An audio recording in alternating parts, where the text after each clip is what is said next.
Okay. Hi, everyone. I'm super excited to be here and to be able to talk a little bit about some of the work that we do. As was discussed, my name is Jacinta. I am an organizer with Mijente. And Mijente is a political home for Latine and Chicane folks that are organizing around a variety of different issues around economic justice, racial justice, gender and climate justice. And we are fierce believers that there is not one single solution or one single approach to organizing. We really want to build power with communities to get the goods, to get the buen vivir, to get dignified life for our folks. And that looks like a variety of different things, right? So some of you might be like, wait, doesn't Mi Gente do electoral work? Yes, we do electoral work. We also do, what we call against the state work, right? Which is organizing campaigns and policy work. We take to the streets, we have protests to be able to fight back against some of the things that are keeping our community down. And we also do independent projects. So some of that might look like doula collectives in Texas, or, being able to look for food justice and be able to give out food in Puerto Rico. So we're in a bunch of different spaces. I would love to talk more about Mi Gente, but I'm going to take the few minutes that we have to talk about one campaign that we've been running called No Tech for ICE. A lot of us at Mi Gente, and a lot of the folks that help form Mi Gente, have been doing deportation defense work for a minute. I started under Bush. So we've been kind of fighting against, ICE policing, deportations, detentions for some time, and through that have seen some of the changes. So the No Tech for ICE campaign really starts with the basis and the idea that Immigration and Customs Enforcement as a policing agency shouldn't exist, right? We really don't believe that we need to have a deportation system that's based off of detentions, that's based off of deportations. But we know that since its inception, that has been kind of the mandate that ICE was formed with. And this happened after 9/11, when the Department of Homeland Security was formed, that a lot of this got consolidated. And I think at the beginning, when we were looking around and looking at how ICE was operating, they were working really closely with local police, right? They were working really closely with local police, local jails, state prisons. And that's how they were able to kind of cast as big of a net as they could to try to surveil, identify, detain, and deport folks that are undocumented. But with time, we've started to notice that the strategies and tactics that ICE has been using have been shifting. And particularly under the Trump administration, we started to see a lot of raids. And these were raids that were happening in our communities. These were workplace raids. These were raids that were particularly, for example, happening in cities that call themselves sanctuary cities. And we were like, what's going on? Like, how are they getting the information? And we would get calls from folks being like, they knew what car I was driving. They knew who my cousin was. They knew, a lot of things about my life that were very hard for us to figure out how they had that information. So I'm not a technologist. Y'all saw me trying to struggle to share my screen. We really didn't know what was happening. And so we actually worked with some corporate researchers to do a deep dive and understand who are these tech and data companies that are fueling deportations and setting up this like complex detention and deportation machinery for ICE. And honestly, we were pretty shocked by what we found. I'm going to do right now like the speediest of speed rounds of some of the companies that we know are working with ICE and how that's impacting our communities. And then I'm going to talk a little bit about some of the organizing.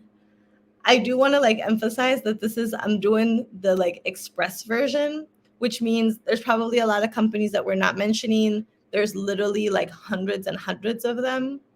But I just want to name some of the top players or some of the top targets that we've had in the campaign, so you get a little bit of a sense of what it is and what we've been fighting around.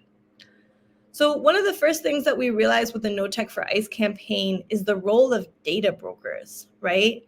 ICE has tons and tons and tons of data on people That includes stuff like their driver's licenses, their license plate information, utility bills, past contact with the criminal legal system, images. And this is mostly because they have contracts with data brokers. In the United States, there's two main, it's a duopoly of data brokers. It's Thomson Reuters and LexisNexis. And so these are two of the companies that are bulk buying and bulk selling information to police agencies like ICE to be able for them to then create their target list when they go into communities and do their raids. A lot of people might be like, wait, Reuters, like the news agency, or like LexisNexis that does legal research? Yes, these are exactly those companies that are also making tons and tons of money off of selling our information. So I'll talk a little bit right now of all of the ways that we've been fighting back, against this, but data brokers are some of the main companies that are working with ICE that are creating tons and tons of harm. The second group of companies that are doing work with ICE are companies doing data analytics. And that's where we've really been talking about companies like Palantir that have custom-made software in the past for ICE to be able to do these operations. As y'all can see from this picture, there's been a lot of folks doing a lot of organizing, both in California, but now also in Colorado where they're located, to push back against this company working with ICE. The third thing we realized when we did a lot of this research was companies that are offering cloud storage to ICE, and that includes Amazon Web Services. This was particularly for me one of the biggest shockers, because I really had no idea how big of a role Amazon plays in basically creating a lot of infrastructure for policing agencies like ICE. But we were really excited that when we were able to uncover this and talk about it publicly was when there was a huge organizing fight around having Amazon's headquarters in New York.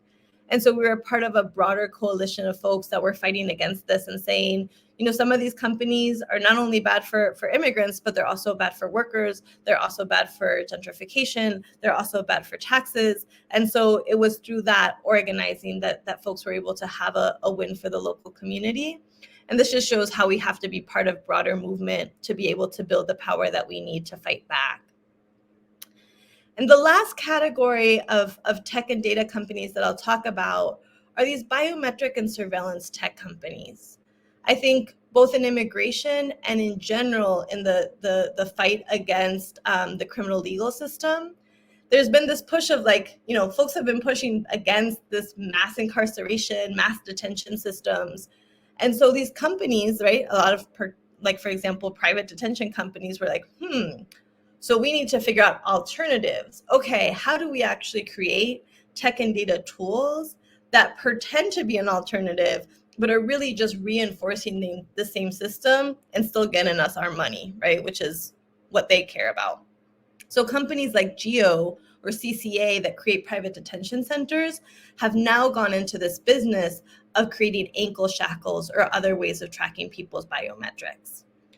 And this is happening. They have ankle shackles, they have smartwatches, they have an app on a phone that's able to track migrants by just using their face and their voice. And this is part of a broader project that the Department of Homeland Security has to basically gather biometric information to be able to surveil people. And it's not just here in the US, it's internationally, right? So I don't know if maybe some of y'all have seen in the news lately that there's a ton of agreements that are happening now with other countries from Panama to Mexico to try to be able to share information to be able to surveil folks from the moment they leave their country to the moment they're in the United States. And so as that is booming, right, that means that it's a bigger business, and that means that more companies are trying to get into it. One of the things that we've really realized through doing a lot of this research and this work is that a lot of the tech that is now being used for migrants initially was created for quote unquote war zones, right? So they're like, well, we're going to use this in the war in the Middle East. And then it's brought into a militarized border, and then it's used by ICE police. And then pretty much then that kind of normalizes it and gives access to a lot of other, both federal police agencies, but also local police departments. So part of the reason why for us it's been really important to fight back is we are pushing back against a new normal of how policing is happening in our communities. And even though companies love to market a lot of these products as like safer and gentler, as non-biased, we know that what it actually is doing is reinforcing the violence and racism that is so entrenched in these systems. So that was the like super cliff notes, far like just kind of taking a look at what some of these companies are that we've been talking about in our campaign. But I think for us, what's been important is it's a huge system, right? The data industry is enormous, data analytics, all of these different technologies. I didn't even get into some of the border tech. But what can we do about it? How can we actually organize as communities to fight back against what's happening? And I think one of the things that we realized pretty quickly with this campaign is there's not one solution. There's not like one thing, if we just do this, we'll be able to fix it. It's not something that you can tweak. It's actually a place where all of us have to kind of organize in our own space and kind of jump right in. So I want to give some examples of some of the ways that folks have been organizing with us, and folks have been, doing what they can to fight in their space, and how we all kind of come together. So that's why we have this image where it's like if the machine is an octopus, right? That's kind of like pulling and grabbing information everywhere. We can also basically have our own little strategy where everyone can go at it in their own space, in their own way. So one of the places that's been really exciting to organize and work with has been with students, right? We know that tech companies are constantly recruiting students on campuses, that a lot of these technologies are created in university spaces, that a lot of professors are writing, papers about privacy law and how it relates to X, Y, or Z technology. And so students, both undergrad students as well as master students or law students, have a lot of power to be able to push back against these companies. So we've worked with students who have protested against recruitment on their campus, that have gone against some of these tech gurus who are working with ICE, will go and protest when they speak on campus. We've had over 60 law schools protest against Thomson Reuters and LexisNexis selling their products to law students. So there's been a really beautiful and exciting movement of students on different campuses who have been organizing with us. The other place where we've organized have been tech workers, right? I think there's been a lot of companies where tech workers internally have organized to close contracts with ICE, that have pushed back, that have spoken about all of this. In some of our organizing, we were flyering to volunteer workers, for example, for them to actually know how their products were being used under the Trump administration in the field. So there's a bunch of stuff that has happened with tech workers in terms of them being able to plug in and think about how you build power. And this is a protest we did many, many years ago, but it's still one of my favorites, where we had a huge ice cage at Burning Man, and we're giving out flyers and information about the big tech companies and CEOs that were at Burning Man, and talking about some of the ways that they work with ICE and what those impacts were for communities. The other place where we've been doing a lot of organizing has been working with immigrant rights groups. We know for a fact, for example, a lot of cities that are sanctuary cities, the way that ICE gets information on people is through data brokers. And so, for example, I'm based here in Chicago. We've been working in Cook County at the county level to basically go in and amend our sanctuary city ordinance to be able to close the loopholes that allow data companies to then sell that information to ICE to go after people. So there's been a lot of ways in which we're continuing to build off of the momentum of the immigrant rights movement, continue to educate our own people about what's happening so that they know their rights and they know how to defend themselves. The other place where we've been fighting and connecting a lot of this struggle has been with folks that have been working to defund the police. There's been many cities that have exposed that some of these tech companies don't only have contracts with ICE, but also have contracts with local police departments. So we've worked with organizations in Austin, Texas, or Long Beach, California, that are part of defund coalitions to try to basically use research to expose these contracts so then folks can fight to be able to cut those contracts and use those resources instead for services that communities actually need. We've also really connected with a lot of folks that are doing anti-militarization work, particularly when we're thinking about war and also when we're thinking about militarized borders. Unfortunately, more and more what we're seeing is that this idea of a militarized border using drones, using surveillance, is considered, is starting to become the new normal. And so we've done a lot of work about looking internationally to connect folks in terms of what they're seeing and how they're pushing back to be able to organize to push back against this.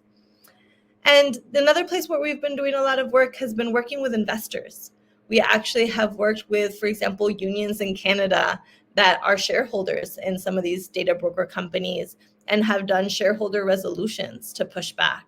Or we've made investors aware of what the companies is using their services for. And I've actually gotten investors to take away millions and millions of dollars from some of these companies.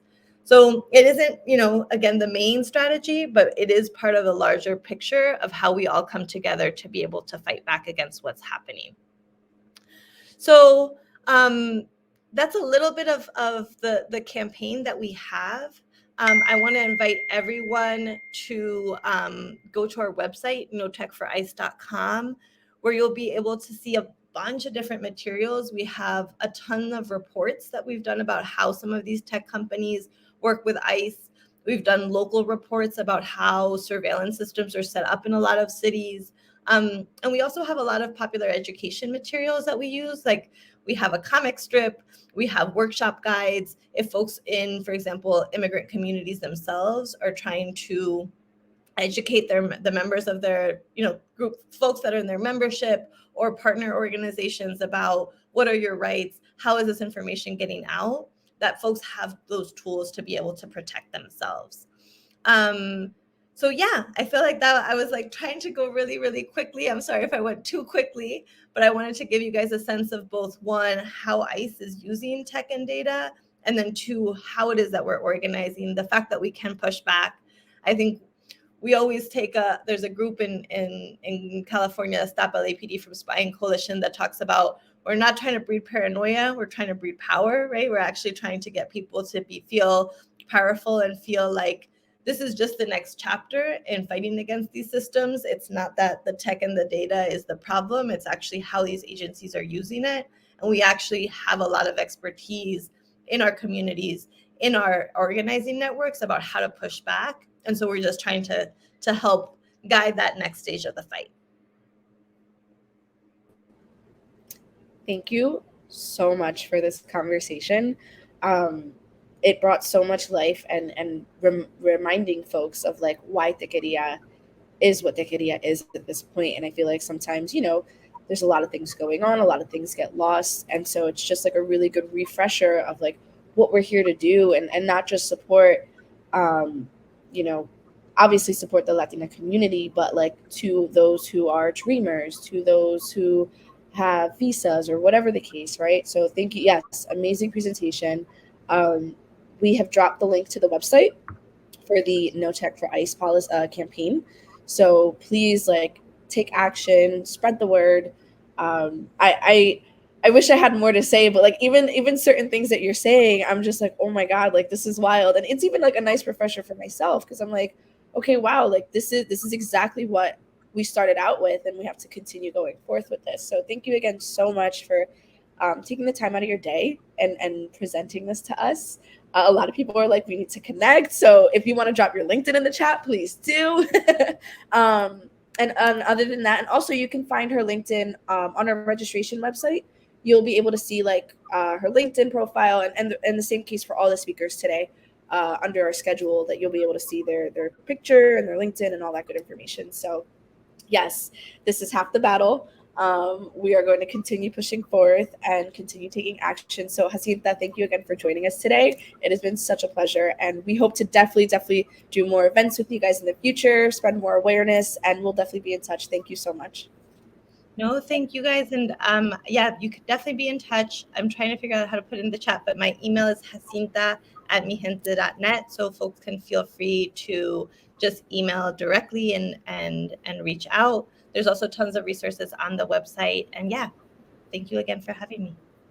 Thank you so much. We'll talk soon. Thank you.